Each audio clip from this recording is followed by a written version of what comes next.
Former Capitol Hill security officials and the acting chief of the D.C. Metropolitan Police were counting the January 6th insurrection, highlighting major communication failures that led to the deadly riots. The day before the insurrection, an FBI memo explicitly warning about the possibility of violence was sent via email, but never made its way to leadership. Here's the intelligence. Be ready to fight. Congress needs to hear glass breaking, doors being kicked in, and blood from their BLM and Antifa slave soldiers being spilled.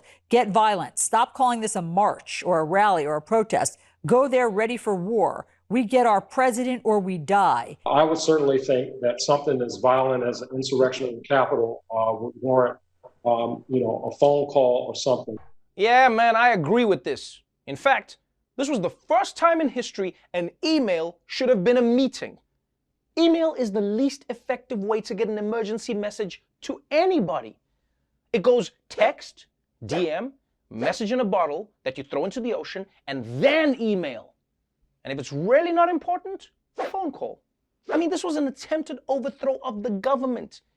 It's kind of important that they hear about it. I'm just saying, like, if it was me, I would have sent an edible arrangement. You know how I know email isn't an effective way to get someone's attention?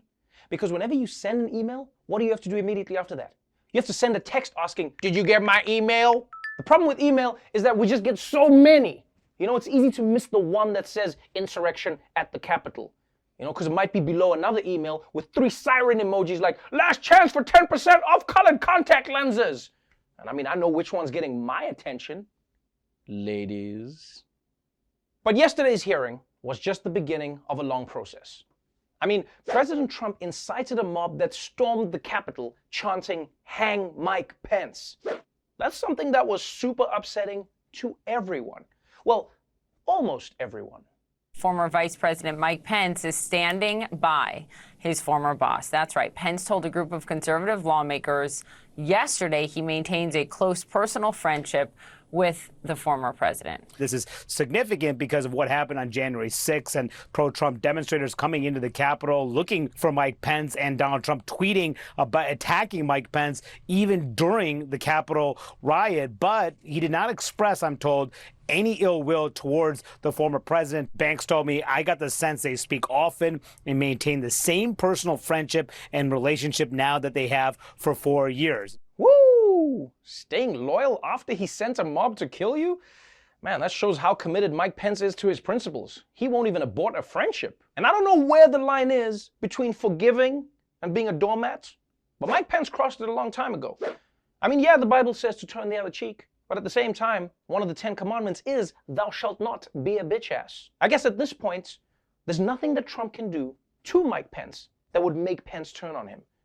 They basically have the same relationship that we have with our Alexa. Ugh! Alexa, I hate you! I wish you would die! I'm sorry you feel that way. Is there anything else I could help you with? And finally, an update on policing in America. One of the big problems is that police are too often called into situations where they should actually be the last resort. So many activists have said that we should find alternatives to cops as first responders. You know, maybe healthcare professionals or community members.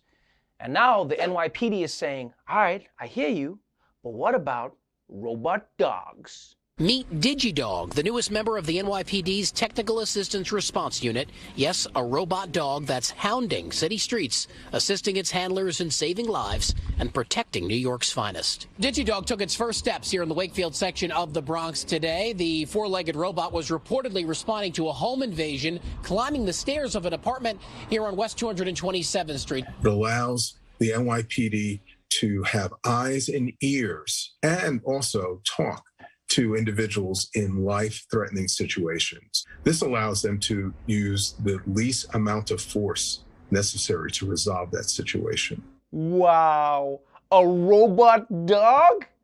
What a cool way for the police to say they have too much money and should be defunded. And this robot dog comes with tons of features. It's got cameras, it's got a microphone, it's even got an extra knife that it can plant on an unarmed body, all sorts of things. But you gotta give props to the police for how they're marketing this robot. Oh, look at our adorable dog. No, it's a cop made out of steel. Like, they can call tear gas potty smoke. It doesn't mean it's going to sting any less when they blast you with it. It will be funny, though, to see how people try to bribe a robot police dog. Listen, officer, how about we let this ticket slide and I give you 10 minutes with my laser printer. No questions asked.